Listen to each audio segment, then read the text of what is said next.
Un incendio misterioso. Imagínese cuál sería la intensidad del incendio, que todo se fundió por completo, miles de grados centígrados. Una cosa así no puede pasar en Mónaco. Un santuario de multimillonarios. Un americano atrapado en el fuego. Hice lo que tenía que hacer por mi familia. Fuerzas siniestras están en juego. Hablaban del contraespionaje iraní, hablaban de la mafia rusa. Terroristas chechenos, incluso el Mossad. La muerte en el paraíso y uno de los casos más fascinantes de mi carrera, esta noche en Poder, Privilegio y Justicia. Es el 3 de diciembre de 1999. Está a punto de amanecer y los residentes de este pequeño principado están arropados en su cama. Entre los riquísimos y discretos ciudadanos de Mónaco se encuentra el banquero multimillonario Edmond Safra. Era el hombre más rico de Mónaco después del príncipe. Safra y su esposa Lily poseen el ático más grande de Montecarlo. Un espacioso dúplex en lo alto de un edificio de 6 plantas, conocido como la Belle Époque.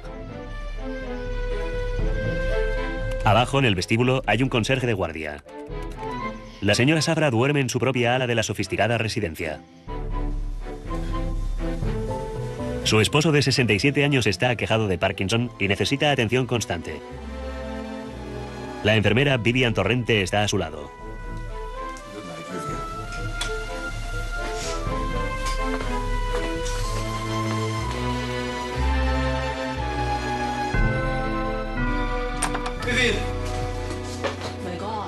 De repente, otro enfermero a su servicio, Ted Maher, entra en el dormitorio con una navaja clavada en el vientre y cuenta a Safra y a Vivian que alguien le ha atacado. Han entrado 2 atracadores y no sé dónde están. Maher explica que mientras estaba sentado junto a la puerta del dormitorio, alguien le había golpeado por atrás, pero él se había resistido. El hombre de la derecha ha sacado una navaja y me la ha clavado en el vientre. Maher le dijo a Torrente que entrara con Safra en el cuarto de baño y cerrara con llave.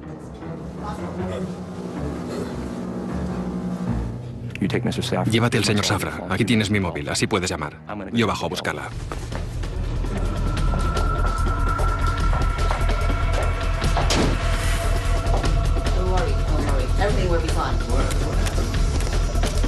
Maher se dio cuenta de que tenía que avisar a la policía.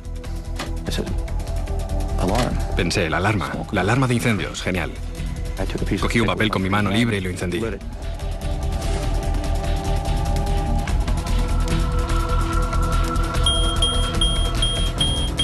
La alarma se disparará con el humo y alguien se dará cuenta. Vendrán enseguida.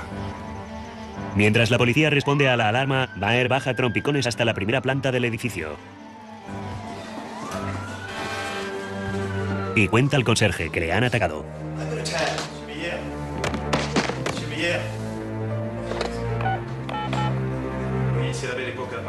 El conserje creyó que le habían disparado y contó a la policía que habían disparado a un hombre. Por ello, la policía creyó que habían entrado terroristas en el edificio. Tras contar lo sucedido a la policía, Ted Maher es conducido de urgencia al hospital Princesa Grace. A las 5 de la mañana, el Principado se despierta con las sirenas de decenas de vehículos de policías y bomberos alrededor del edificio Belle Époque. Era una situación de pánico total. El guardaespaldas principal de Edmund Safra, Shmuel Cohen, llega de otra residencia de su jefe y se lanza para salvarle. Intentó subir al ático, pero no le dejaron.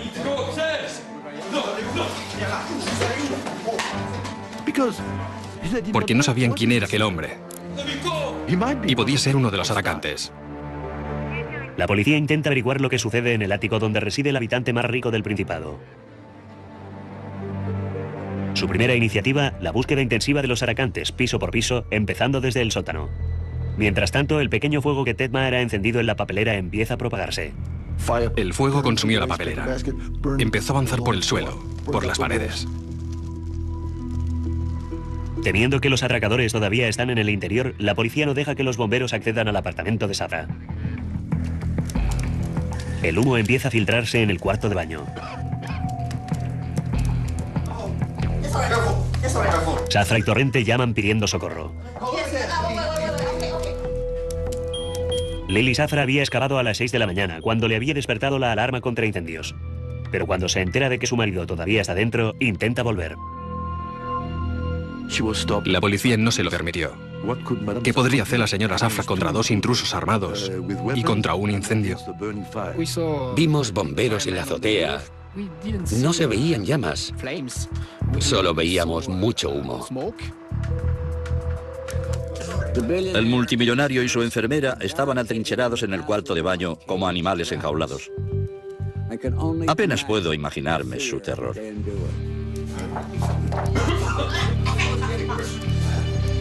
El pánico de Torrente y Safra va en aumento y llaman de nuevo pidiendo socorro. Primero habían hablado con la señora Safra, con otro de los enfermeros que estaba en otro hotel, incluso con la policía. Más de una hora después de que se iniciara la terrible experiencia, los agentes siguen diciendo a Safra que no se preocupe, que la ayuda está en camino. Incapaz de encontrar a los atacantes, la policía permite pasar por fin a los bomberos.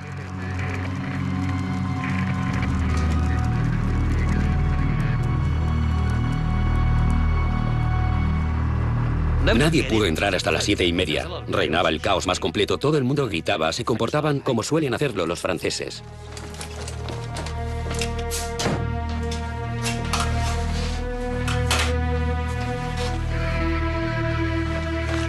Por fin, a las 7:30 pudieron entrar. Y se los encontraron muertos a los dos, a Torrente y a Safra.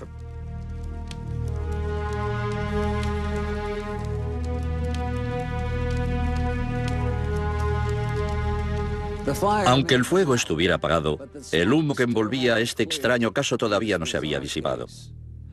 ¿Cómo era posible que dos asaltantes armados con navajas entraran y salieran del ático de Safra sin que nadie se diera cuenta?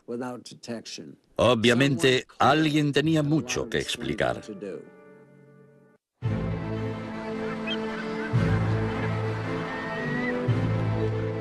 El banquero multimillonario Edmond Safra y una de sus enfermeras han muerto en un misterioso incendio. El interrogante al que se enfrentan los investigadores es ¿qué ha pasado con los intrusos cuya irrupción ha impulsado al enfermero Ted Maher a iniciar el fuego? Eran dos atacantes. Mi hermano les plantó cara. Intentó proteger a su jefe, a la otra enfermera y a la señora Safra. Y se portó como un héroe. Los detectives interrogan a Ted Maher sobre sus atacantes y él les cuenta todo lo que recuerda.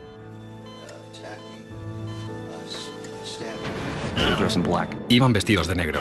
Eran muy altos, más de 1,80 m. Por la forma en que aquel hombre sacó la navaja, se notaba que era un profesional. Quiero decir, no era un matón cualquiera que solo pretendía robar un cuadro muy caro. Sabía lo que hacía. Mónaco, considerado como un seguro refugio para los más ricos, intenta recuperarse del ataque. Uno de los rasgos característicos de este país es en Mónaco no hay violencia de ningún tipo ni suicidios. Forma parte del mito del paraíso.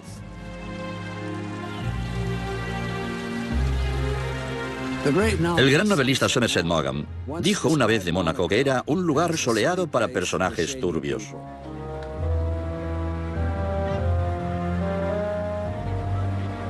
No hay vagabundos ni mendigos. Y apenas delincuencia en esta nación más pequeña que el Central Park de Nueva York. Sin embargo, el ataque contra Safra puso en entredicho el grado real de seguridad de los habitantes de Mónaco. Varios grupos se verían beneficiados por la muerte de Edmond Safra. Su nombre había saltado recientemente a los titulares por negociar la venta de su banco por 3.000 millones de dólares. Los hombres como Safra no tienen enemigos vulgares y corrientes. Su banco estaba involucrado en la venta de armas a la contra. Era uno de los apoyos financieros más importantes para Israel, de manera que la OLP, la Yihad Islámica o cualquiera de estos grupos se beneficiaría sin duda con su muerte. También involucrado en la operación de blanqueo de dinero ruso que el Departamento de Justicia estaba investigando y cooperaba con esta investigación.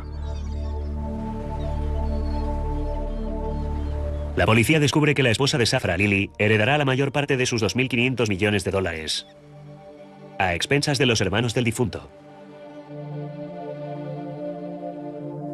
El testamento de Edmond Safra había sido modificado un par de semanas antes de su muerte, limitando o eliminando por completo la parte de sus hermanos en la herencia. Pero Lily había aportado al matrimonio cientos de millones de dólares de patrimonio. Y la opinión general era que su relación con el fallecido había sido excelente, por lo que pronto se descartó la posibilidad de que tuviera nada que ver con la muerte de su marido. Vivían una vida espectacular. Edmond Safra y Lily tenían un apartamento en uno de los edificios históricos más hermosos de la Quinta Avenida. Solo había visto a Edmond y Lily Safra una vez, en la ópera, pero incluso desde lejos percibí el aura de extraordinaria riqueza que les rodeaba. Costaba imaginar un final tan sórdido para aquella vida de cuento de hadas. En Londres, tenían 2 casas contiguas en Eaton Square. Eran además los propietarios de la Leopolda, construida para el rey de Bélgica, que se vende ahora por 265 millones de dólares. Los detectives siguen investigando en el ático destrozado, pero no encuentran señal alguna de que alguien haya forzado la entrada, ni rastro de los atacantes en las cámaras de vigilancia. ¿Cómo era posible entonces que 2 intrusos armados penetraran en uno de los edificios más protegidos de Montecarlo y luego desaparecieran simplemente? ¿Y qué había sido del sistema de seguridad de Safra? Cuando paseaba por sus fincas, sabía que detrás de cada arbusto había alguien armado. Edmond Safra vivía prácticamente rodeado por un ejército privado de guardaespaldas, muchos de ellos veteranos del Mossad, el servicio de espionaje israelí. Sin embargo, ninguno de ellos estaba de guardia la noche en que murió Edmond. La policía volvió a interrogar a Maher en el hospital. Esta vez intentaron profundizar en su pasado, intentando comprender el motivo que había llevado a Montecarlo a este enfermero americano. Mi madre era conductora de autobús escolar. Mi padre era reparador de averías telefónicas.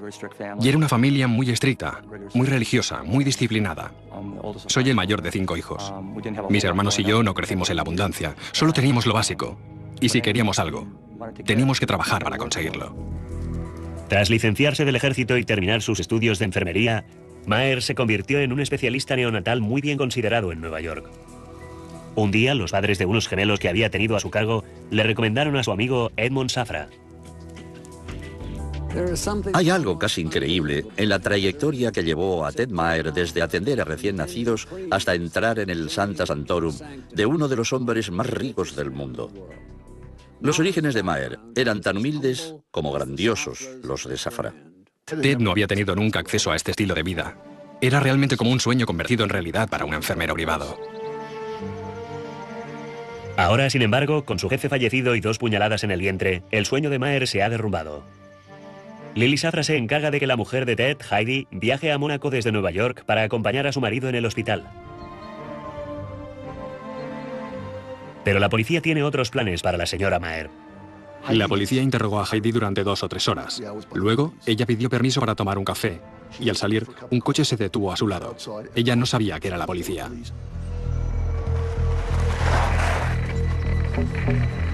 Tres hombres le obligaron a entrar a empujones en una camioneta y se la llevaron a la habitación de hotel donde vivía Ted. Raptándola y llevándosela por la fuerza, pudieron registrar la habitación sin violar la legislación monegasca. En el registro encontraron un frasco de xilocaína, un anestésico que ningún médico había recetado a Ted. Este descubrimiento despertó las sospechas de la policía sobre la credibilidad de Ted.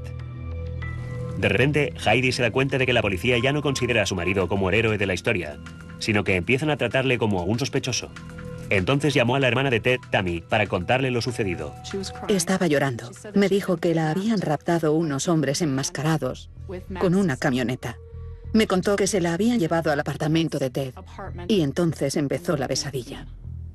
Los días posteriores al ataque contra Safra, todo eran conjeturas. ¿Habría sido la mafia rusa?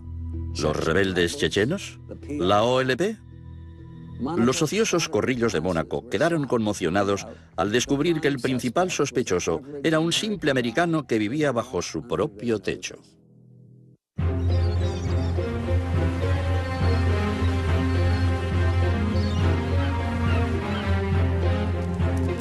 «24 horas después de la muerte de Edmond Safra y su enfermera Vivian, los investigadores todavía no han descubierto nada sobre los atacantes que habían penetrado en el lujoso ático.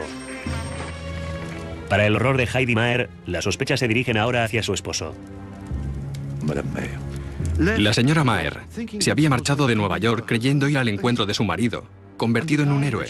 Pero al aterrizar en Mónaco, el héroe ya no era un héroe, sino un criminal. La veracidad del navajazo era muy dudosa porque llevaba un jersey de lana o algo parecido y curiosamente le habían apuñalado sin que la navaja atravesara la prenda. El jersey de lana no presentaba ningún orificio, solo le había atravesado la piel.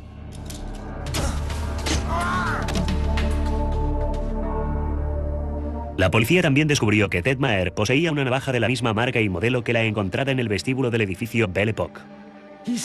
Se había apuñalado con su propia navaja. Pero claro, siempre podía decir, tenía una navaja, el intruso me la quitó, me la clavó y me la devolvió. Porque encontramos el arma a su lado, aunque claro, no parece muy lógico. Los detectives interrogaron a Ted Maher varias veces. Me lo preguntaban de todas las formas posibles, pero yo siempre les contestaba lo mismo. Dicen a Maher que él es el culpable de la muerte de Safra y Torrente. Mi primera reacción fue echarme a llorar. Me considero a mí mismo como una persona bastante fuerte, pero me parecía increíble que me hicieran responsable de la muerte de un ser humano. La policía le expuso las pruebas en su contra. Y finalmente, en la quinta sesión de interrogatorios, Maher les dijo exactamente lo que querían oír. Les dijo, voy a deciros la verdad. La verdad es que estaba solo en el apartamento con el señor Safra y la señorita Torrente, y me clavé la navaja yo mismo. Ted Maher declaró a la policía que había organizado un falso ataque y había iniciado el fuego para que cundiera el pánico, que todo había sido un montaje. Quería impresionar a su jefe, que le viera como un héroe. Tras ser dado de alta del hospital, la policía se lleva a Maher a comisaría. Ya han oído su declaración. Ahora quieren que firme su confesión. Para presionarle, utilizan el pasaporte de su mujer. Me enseñaron ese pasaporte y me dijeron, aquí hay una foto de vuestros hijos. Sabemos que son muy pequeños y que su madre estará mucho tiempo sin verlos. Ted Maher pensó que el futuro de su familia estaba en juego. Aquel investigador me dijo que tenía que firmar. En caso contrario, no soltarían a mi mujer. Y yo firmé porque no tenía otra opción. Hice lo que tenía que hacer por mi familia. 3 días después del trágico incendio, mientras Edmond Safra recibe sepultura en Ginebra, el fiscal general de Mónaco convoca una conferencia de prensa para anunciar que se presentan cargos contra Ted Maher. Dijo que el señor Safra era un jefe excelente y que él solo quería llamar su atención. La señora Safra no podía creerlo. Se quedó estupefacta. ¿Por qué? ¿Por qué? ¿Por qué motivo? ¿Qué circunstancias pueden llevar a un hombre a cometer ese acto? Cuando me enteré de la confesión de Ted, mi escepticismo fue inmediato. Se habían dado mucha prisa en dejar el caso tan bien atado. El culpable estaba en la cárcel y Mónaco volvía a ser un lugar muy seguro. Pero ¿era realmente cierto que Maher se hubiera apuñalado a sí mismo y hubiera iniciado el incendio solo para que Edmond Safra le considerara un héroe? No pretendo mostrarme cínico. Solo un poco más concreto. Lo que Maher quería no era tanto ganarse el aprecio de Edmond Safra, sino más bien su dinero. Y por favor, no lo dude. Si las cosas hubieran realmente sucedido tal como él decía haberlo pretendido, es decir, se presenta un peligro y Ted Maher salva a Edmond Safra de ese peligro. Si todo hubiera terminado ahí, habría recibido sin duda una recompensa que le hubiera permitido retirarse para el resto de su vida. La cárcel de Mónaco es el hotel de París de las cárceles. La celda de Ted tenía aire acondicionado y vistas al Mediterráneo. Una nevera, una cama grande y un escritorio. Un día que yo estaba allí de visita, le trajeron la comida. Y el primer plato era aguacate con vinagreta. Y el segundo, un pescado del Mediterráneo con salsa Meunier de mantequilla. Durante 2 años, Maher languidece en la lujosa cárcel monegasca. En 9 ocasiones es sometido a intensos interrogatorios y en todos ellos se reafirma en su confesión. En su fuero interno, sin embargo, sabe que sí entraron unos atacantes, aunque nadie más los viera. ¿Se imagina eso? Saber la verdad y aguantar que la gente te llame asesino, criminal, sicario y todas esas acusaciones y no poder defenderte. Finalmente se fija la fecha del juicio, el 21 de noviembre de 2002. Heidi Maher contrata a un abogado americano para la defensa de su marido. Ted insistía en que le habían apuñalado. Le expliqué que podía ayudarle, quizá conseguir que se declarara nula su confesión. Yo estaba convencido de que la verdad le permitiría salir libre, pero sus otros abogados le habían dicho que ya nadie podría creerle. Yo estaba convencido de que un hombre inocente iba a ser víctima de un gobierno que no podía tolerar un delito sin resolver en su pequeño y perfecto principado. Y ahora, cuando Ted Maher finalmente a comparecer ante un tribunal, regresé a Montecarlo para seguir de cerca el proceso.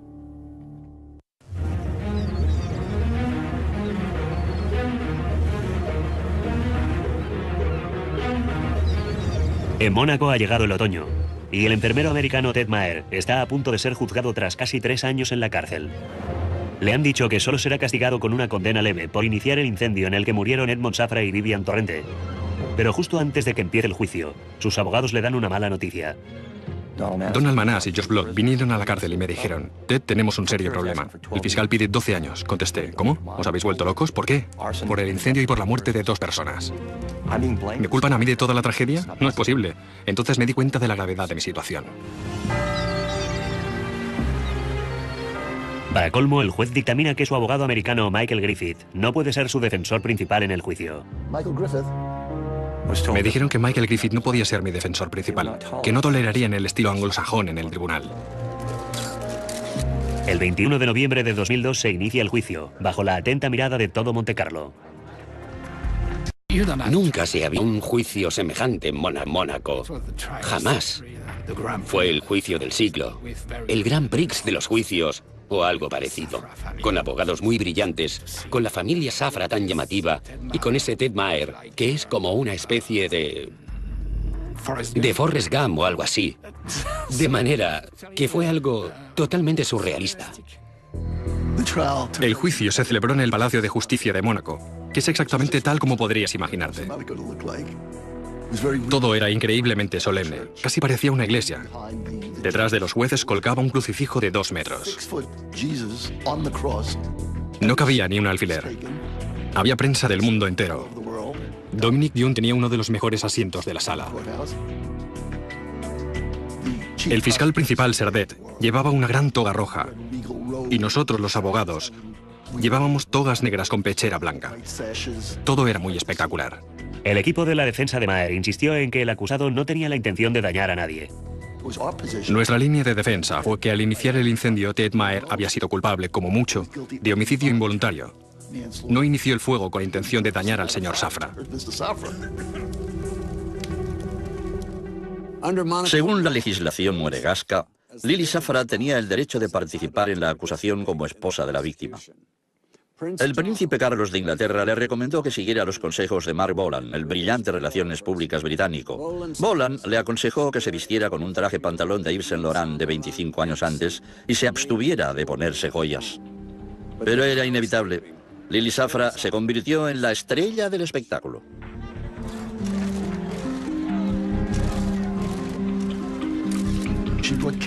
La señora Safra había contratado a un abogado suizo muy caro, Mark Bonan, y a George Cageman, exministro de Justicia de Francia.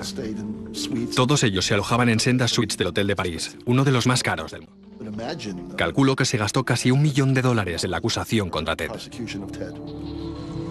Pero Mónaco y su familia real también están involucrados en el juicio. Una cosa así no podía suceder en Mónaco. Por eso viene tanta gente rica. Y si empieza a correr la voz de que pueden asesinarte en tu propio apartamento, en pleno centro de Mónaco, y la policía no viene, los bomberos no entran, aunque se produzca un incendio, pues tú agarras tu dinero y te marchas corriendo. Pocos recursos propios puede presentar Maher contra toda la fortuna de Lily Safra y la enorme riqueza del gobierno monegasco. Yo sabía que estaba en un aprieto muy serio, y sabía que ellos tenían todas las cartas en la mano, pero que en este juego, por desgracia, se trataba de mi vida. En la sala del tribunal había 19 abogados. 19, ¿se imagina? Por desgracia, ninguno de ellos representaba a Ted Maher.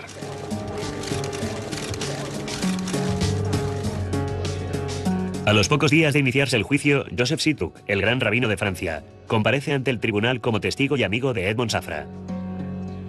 La legislación del país permite al acusado, Ted Maher, interrogar directamente a los testigos. Cuando empezó la tanda de preguntas, nadie tenía nada que decirle a aquel rabino, pero yo sí. Y desde lo más profundo de mi corazón, le pregunté si podía formular una plegaria allí mismo para el señor Safra y Vivian Torrente.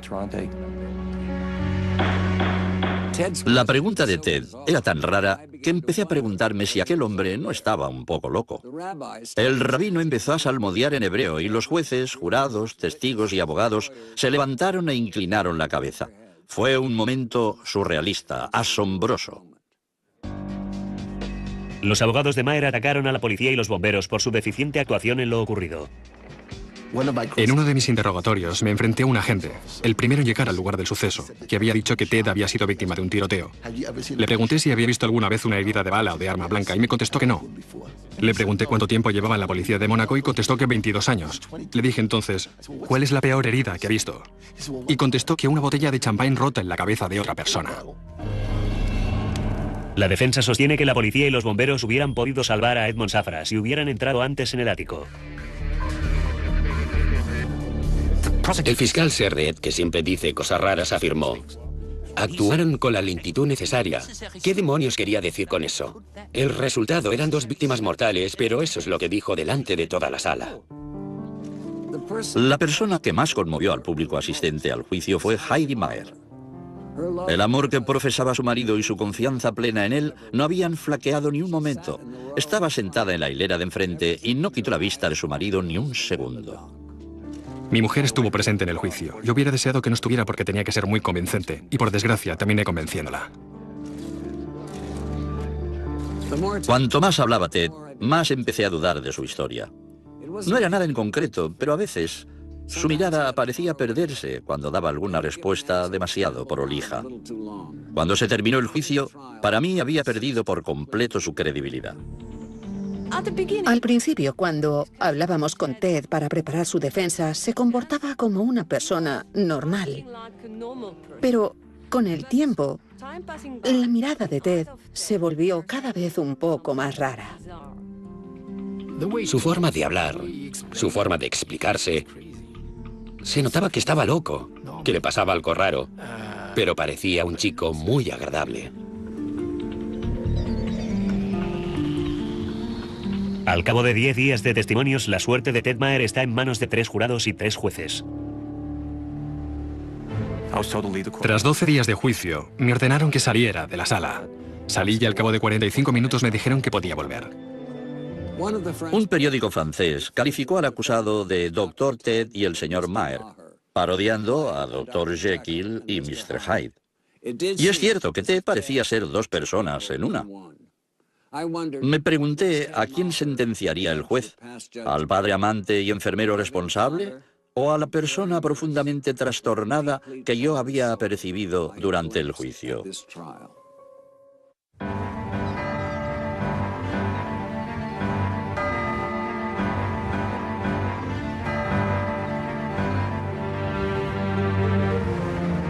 Tras una corta deliberación, el jurado del caso contra Ted Maher regresó a la sala para anunciar su veredicto. No podía creerlo. No tuvieron tiempo de deliberar, solo 45 minutos en uno de los juicios más importantes en la historia de Mónaco. Y entonces el presidente del tribunal leyó un papel que obviamente había sido redactado con mucha antelación durante 1 hora y 20 minutos.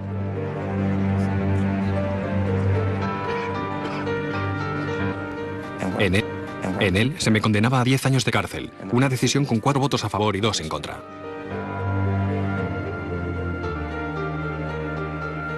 Heidi Maher utilizó mi teléfono móvil para llamar a su madre en el estado de Nueva York. Solo le dijo culpable. 10 años. Díselo a los niños. Cuando me devolvió el teléfono, pude ver que estaba llorando. Siento la más profunda simpatía hacia esta mujer, que había venido para abrazar a alguien a quien amaba, y que en cambio descubre que no es más que un vulgar criminal. En un extraño giro de los acontecimientos, Ted pidió perdón públicamente a las familias de Safra y Torrente. Heidi me contó más adelante que sintió el deseo de levantarse y gritar: «Y yo, y nuestros hijos». Obviamente el matrimonio había llegado a un punto de ruptura. Ella se rindió. Estaba harta de todo aquello. Estaba harta de los medios de comunicación. Estaba harta de luchar tan duro. Solo quería seguir con su vida. Y pensaba ahora que su marido era culpable. Me dolió tanto. Yo todavía la quiero. Heidi decide dejar a Ted. Ahora al enfermero americano le esperan 10 largos años de cárcel. Intentaron empujarme al suicidio, literalmente. Me hicieron la vida imposible. Pero yo me mantuve firme, no quería suicidarme. Porque sabía que algún día estaría libre, y la historia no estaba cerrada. Si me hubiera quitado la vida, no podría contar nunca la verdad. A las 8 semanas de su encarcelamiento, Mónaco parece haber olvidado ya a Ted Maher. Y Ted Maher tampoco quiere saber nada de Mónaco. De manera que junto con su compañero de celda, el ladrón italiano Luigi Ciardelli, empieza a planear la fuga. Si mirabas estas 7 capas de barrotes, veías que era imposible físicamente que alguien las atravesase. Era totalmente impensable que alguien se propusiera salir por la ventana.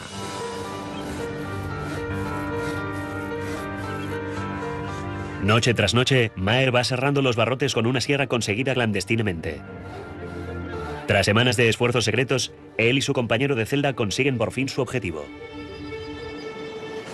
Anudaron unas sábanas, exactamente como en las películas antiguas, y se fugaron de la cárcel saliendo por la ventana. Nunca se había oído hablar de una fuga carcelaria en Mónaco. Jamás. La noche del 21 de enero de 2003, la noche del aniversario de mi hermana, me escapé. Mi compañero de celda me abandonó en cuanto tocó el suelo. Yo crucé todo Montecarlo, incluso les dije buenas noches a 3 policías al salir de la cárcel, y me marché muy rápido. Llegué a Niza, en Francia, y me dirigí a un hotel de 2 estrellas. Le dije al recepcionista que el coche me había dejado tirado. Me llamó por teléfono y me dijo, ¡feliz cumpleaños! Me dijo que se le había averiado el coche y que el conserje necesitaba el número de una tarjeta de crédito para poder darle una habitación. Lo he perdido todo y necesito ayuda. ¿Qué podía hacer yo? Entonces le di el número de mi tarjeta de crédito. Pero estaba muy preocupada. Me registré en el hotel con un nombre falso. Es una ciudad grande, era imposible que me encontraran. Imposible. La noticia me conmocionó. La gran fuga de Ted era la primera acontecida en una cárcel de Mónaco desde hacía más de 50 años. Pero yo me preguntaba cuánto tiempo podría seguir en libertad en un país extranjero, sin dinero, sin amigos y sin hablar francés.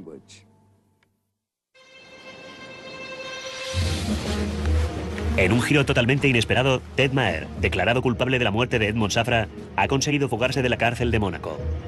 Se aloja en un hotel de Niza e intenta planificar su siguiente movimiento.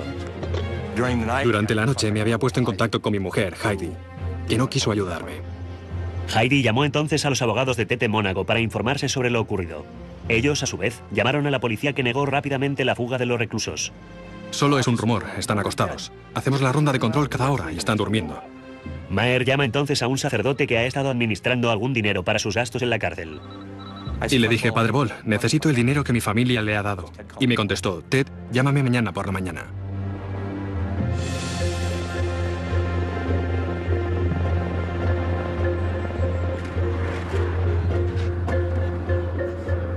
Así lo hice, y hablé con el padre Peter Bol, que decía, el hombre que buscan está al teléfono.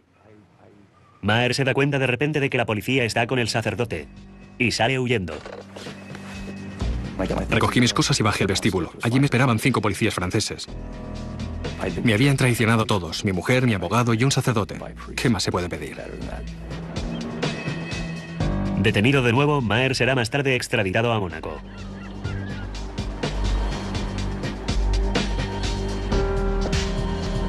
Una vez más, comparece ante el juez en el Palacio de Justicia de Mónaco, pero esta vez por haberse fugado de la cárcel. Asistí al juicio por su fuga y descubrí que Ted Maher no había cambiado. Su sistema de defensa seguía igual. Yo no he sido, han sido los otros. La cantidad de cosas que habían pasado sin que él quisiera era enternecedora.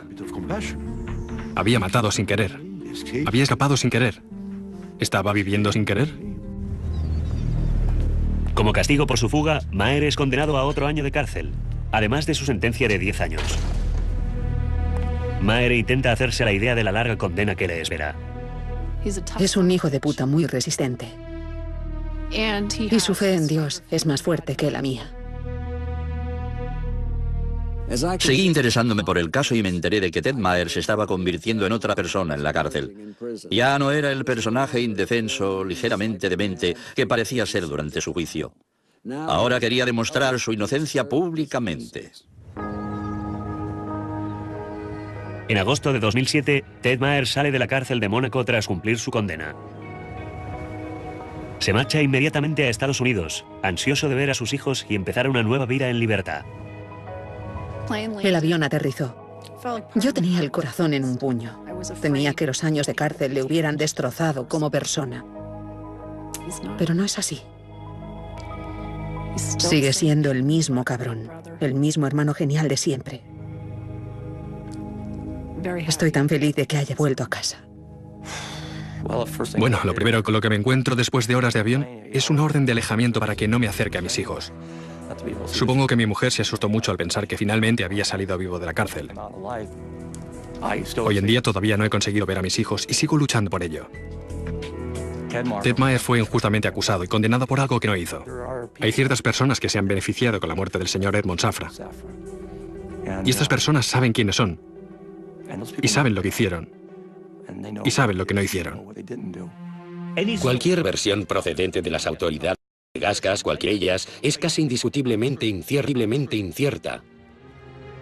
Creo que este caso será uno de los grandes misterios de la historia de Mónaco para siempre. Y dudo que algún día sepamos la verdad. Ted Maher causó la muerte de 2 personas. Las cosas son muy sencillas. Desgracia, incluso hoy en día, me encuentro con gente que sabe que me ocupé de este caso y que vienen y me dicen con cara de complicidad: pero Mark, ¿de verdad crees que no hubo más que eso? Pues sí, lo creo de veras. No tan solo lo creo, es que lo sé racionalmente que no hubo más que eso. Al principio creí que Ted Maher era una víctima. Luego pensé que estaba loco. Ahora, 8 años más tarde, lo único que sé es que Edmond Safra se llevó a la tumba toda la verdad sobre lo que ocurrió aquella noche. Dominic Dunne para la televisión judicial.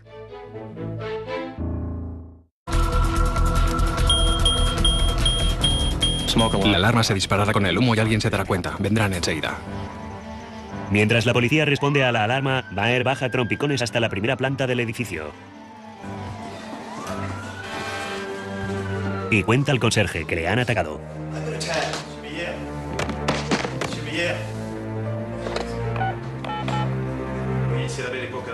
El conserje creyó que le habían disparado y contó a la policía que habían disparado a un hombre. Por ello, la policía creyó que habían entrado terroristas en el edificio.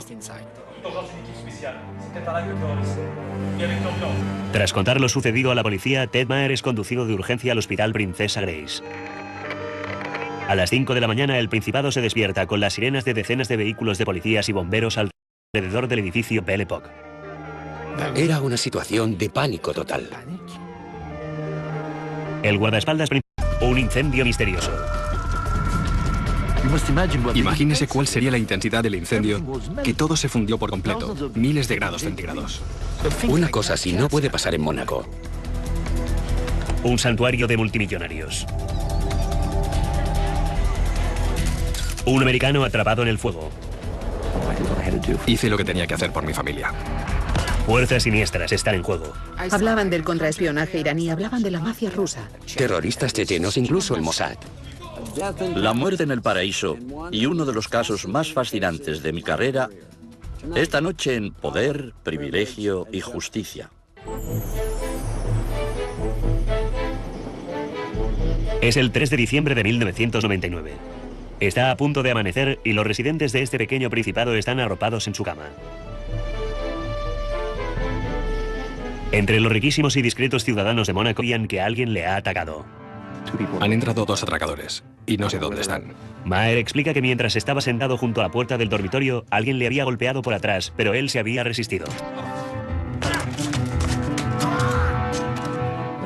El hombre de la derecha ha sacado una navaja y me la ha clavado en el vientre. Maher le dijo a Torrente que entrara con Safra en el cuarto de baño y cerrara con llave.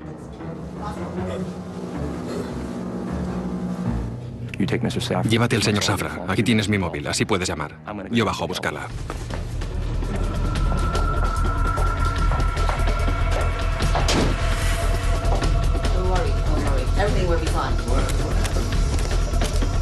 Maher se dio cuenta de que tenía que avisar a la policía. Pensé, la alarma de incendios, genial. Cogí un papel con mi mano libre y lo encendí. El principal de Edmund Safra, Shmuel Cohen, llega de otra residencia de su jefe y se lanza para salvarle. Intentó subir al ático, pero no le dejaron.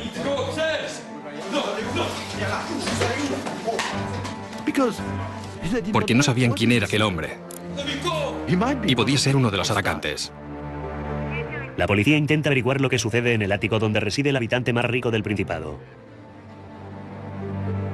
Su primera iniciativa, la búsqueda intensiva de los atacantes, piso por piso, empezando desde el sótano.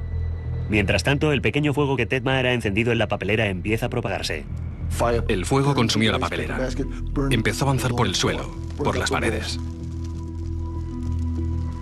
Temiendo que los atracadores todavía están en el interior, la policía no deja que los bomberos accedan al apartamento de Safra.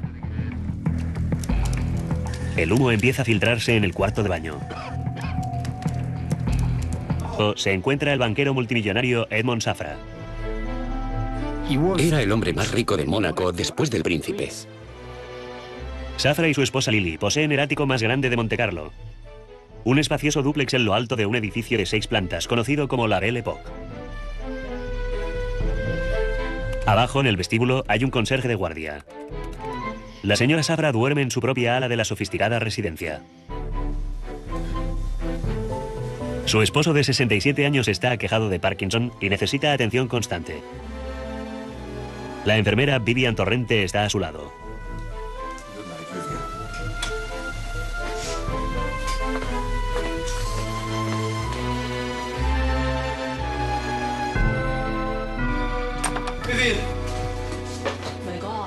De repente, otro enfermero a su servicio, Ted Maher, entra en el dormitorio con una navaja clavada en el vientre y cuenta a Safra y a Vivian